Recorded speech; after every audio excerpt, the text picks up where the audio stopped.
Hello, I am here to try to teach you guys how to fix the OBS black screen problem. The first step is search Settings, open Settings, search Graphics, Elements, Configuration. Click here, go to Search and open your OBS directory.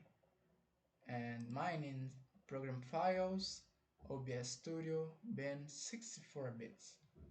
Select this, OBS 64.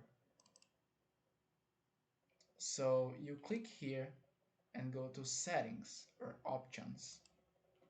And probably you'll be in Get Windows Decide. You put Power Saving and click Save, and probably your OBS is working.